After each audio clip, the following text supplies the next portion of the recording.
আসসালামু আলাইকুম ওয়া রাহমাতুল্লাহ। দেশের প্রধান প্রধান দৈনিক পত্রিকার শিরোনামে স্থান করে নেওয়া আন্তর্জাতিক খবরগুলোর মধ্যে যা যা থাকছে।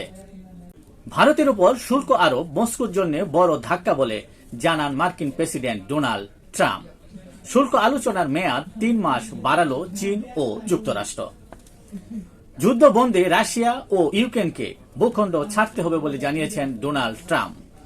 ইউক্রেনে হামলার প্রস্তুতি নিচ্ছে রাশিয়া, অভিযোগ জেলেনস্কির। অপরাধ দমনে ওয়াশিংটনে পৌঁছেছে মার্কিন ন্যাশনাল গার্ড। ট্রাম্পের সিদ্ধান্ত প্রত্যাখ্যান করে ওয়াশিংটন ডিসিতে ট্রাম্প বিরোধী বিক্ষোভ। গাজায় প্রায় সব স্কুল ধ্বংস, একটি প্রজন্ম হারিয়ে যাওয়ার শঙ্কা।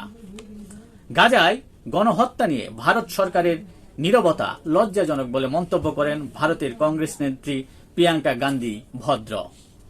মিয়ানমারে নির্যাতনে নিরাপত্তা বাহিনী জড়িত বলে জানিয়েছে জাতিসংঘ। আফগানিস্তান সীমান্তে 50 জন ইসলামী জঙ্গিকে হত্যা করেছে পাকিস্তান। এই ছিল দেশের প্রধান প্রধান দৈনিক পত্রিকার শিরোনামে স্থান করে নেওয়া গুরুত্বপূর্ণ খবরগুলো, যা নিয়ে এতক্ষণ আপনাদের মাঝে উপস্থিত ছিলাম। আশা করি আপনাদের ভালোই লেগেছে। আজকের মতো এখানেই, আবারও দেখা হবে আগামীকাল ঠিক একইভাবে দেশের জাতীয় দৈনিক পত্রিকার শিরোনামে স্থান করে নেওয়া গুরুত্বপূর্ণ খবরগুলো নিয়ে।